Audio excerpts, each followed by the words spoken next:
इस वीडियो में हम सीमॉस की हिस्ट्री के बारे में थोड़ा जानेंगे कि कहाँ से सेमीकंडक्टर इंडस्ट्री स्टार्ट हुई थी और मूर्स लॉ के बारे में जानेंगे। 1939 में जो है फर्स्ट जनरेशन कंप्यूटर बन चुका था जो कि वैक्यूम ट्यूब से बना था और इसके ये सर फ्लेमिंग के कंट्रीब्यूशन था, इसलिए भी सर फ्लेमिंग को फादर ऑफ मॉडर्न इलेक्ट्रॉनिक्स कहा गया। लेकिन ये जो वैक्यूम ट्यूब डायोड्स थे ये बहुत बड़े मतलब साइज़ में थे और जो फर्स्ट जनरेशन कंप्यूटर था it is like size of A room और ये बहुत ज़्यादा पावर चाहिए था इनको ऑपरेट करने के लिए। अराउंड 300 वोल्ट डीसी लगता था। इसके अंदर जो फिलामेंट थे वो बार बार टूट जाते थे, सो दे आर हाईली अनरिलायबल। ये जो एनॉर्मस हीट जनरेट करते थे जिस कारण से बहुत ज़्यादा पावर वेस्ट होता था। उसके बाद 1947 में उसके बाद 1947 में first transistor jointly invented by 3 लोगों ने फर्स्ट ट्रांजिस्टर को इन्वेंट किया। डब्ल्यू शॉकले, जे बार्डिन, डब्ल्यू ब्रैटेन। जिसमें शॉकले का मेन कंट्रीब्यूशन बाइपोलर ट्रांजिस्टर्स का इन्वेंशन था। बार्डिन और ब्रैटेन ने पॉइंट कॉन्टैक्ट ट्रांजिस्टर्स का इन्वेंशन किया और इस चीज़ के लिए इनको नोबेल प्राइज़ भी दिया गया फिज़िक्स में 1956 में।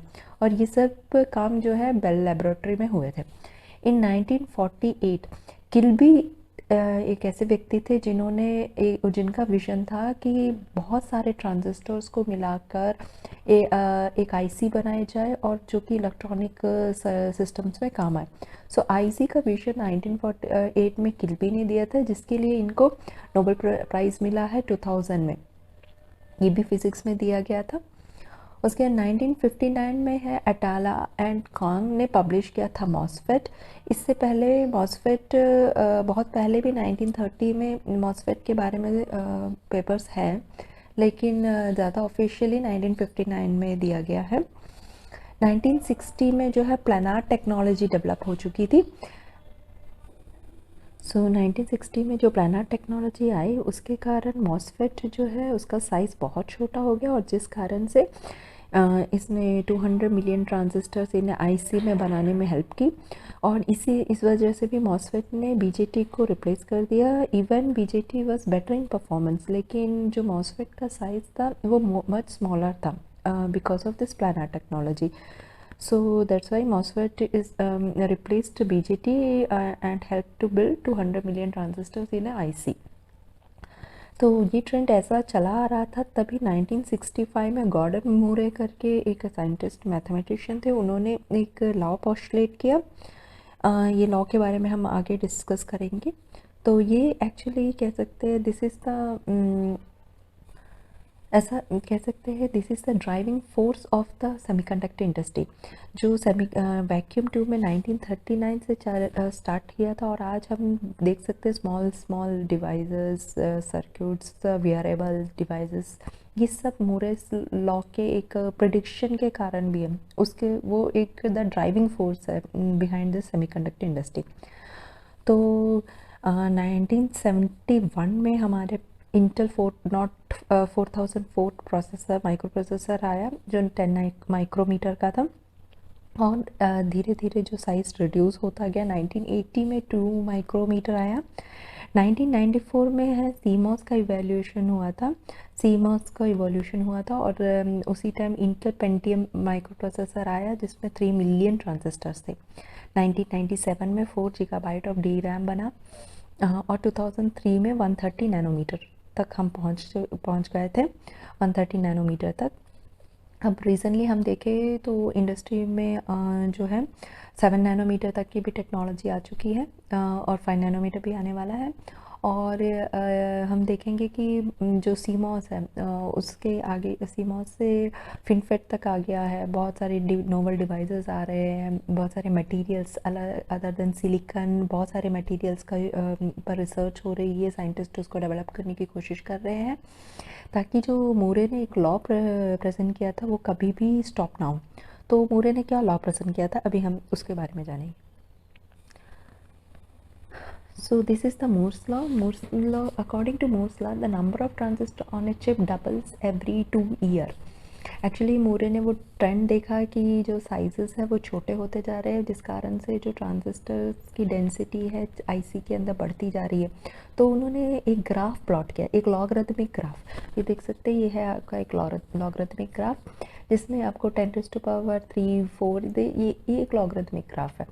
एंड ये है ट्रांजिस्टर काउंट पर चिप। एंड इस तरफ एक्स एक्सिस में आप देख सकते हैं ईयर। तो 1970 से 2030 तक का एक प्रेडिक्शन है किया गया। तो इसमें देख सकते हैं आप 1970 में बिगनिंग में 404 जो है 4004 का इन प्रोसेसर आया था, और उसको बढ़ता जा रहा है एक लीनियर स्केल में। तो इसके हिसाब से जो था, जो मूरे ने प्रिडिक्शन किया था कि जो number of transistors on a chip doubles every 2 year, मतलब 2 साल में जो ट्रांजिस्टर का काउंट है चिप में डबल हो जाएगा, ये एक प्रिडिक्शन था। लेकिन सीमॉस की इन्वेंशन के कारण ये 2 ईयर घटकर 18 मंथ्स हो गया। और वो जो है, ये जो मॉडिफाई किया मूर्स लॉ, वो डेविड हाउस करके एक उनके स्टूडेंट ने किया था, who modified this Moore's law. Instead of 2 years this chip performance doubles every 18 months। तो यहाँ पे आप देखेंगे this is not only the number of transistors on a chip, but is this also predict the chip performance. Chip performance का मतलब है speed, power. तो ये सारी चीज़ें, परफॉर्मेंस, कंप्यूटिंग परफॉर्मेंस, ये सारी परफॉर्मेंस इसमें इंक्लूडेड है, वो सब डबल हो रही है within 18 months। So Moore's law was a logarithmic growth rate of transistor count on a chip. ये आपसे कभी यूनिवर्सिटी एग्जाम्स में पूछे तो for that this is a good explanation. Also ये जो मूरेस प्रिडिक्शन था, was made for initially for 10 years, मतलब 1965 to 75 कि आपका ये हमारा मूरेस लॉ अच्छे से काम करेगा, इतना ही सोचा गया था। बट सर्वाइव्ड टिल 2013, बट 2013 तक ये सर्वाइव कर गया because of the inventions of various things in between. Okay, other than CMOS, planar technology, बहुत सारी डोपिंग मेथोलॉजी, फिर मास्क, फोटोरेसिस्ट, ये सब इन्वेंशन हुए हैं बीच में। इन वजह से जो है चिप्स का साइज रिड्यूस होता गया। ओके, सो लेकिन 2013 के बाद देखा गया ये जो डबलिंग रेट है, it is not 2 years, not 18 months, it is but 3 years। Okay, so by 2020 अभी ये जो डबलिंग रेट है 3 years हो चुका है। ओके, लेकिन स्टिल माना जाता है कि जो ट्रांजिस्टर का साइज़ है, it should not be less than the size of an atom. मतलब आप देखेंगे नैनोमीटर 10⁻⁹ है, और आपका जो एटम का साइज़ है वो एंगस्ट्रॉन में होता है, यानी कि 10⁻⁻10। सो रिड्यूस होते होते अब 5 नैनोमीटर तक आ चुके हैं। तो क्या एटम के साइज से रिड्यूस हो सकता है? It is not possible, but still Moore's law exist कर रहा है, साइजेस रिड्यूस हो रहे हैं। किसी ना किसी तरह से हम नई टेक्नोलॉजी को, यानी कि इन्वेंशंस को कर रहे हैं, जिससे मैंने जैसा कहा मटीरियल्स के थ्रू या नोवल डिवाइसेस के थ्रू, तो ये size still trying to reduce and transistor count increase करने में कोशिश की जा रही है। So that's all about the history and the Moore's law. Thank you.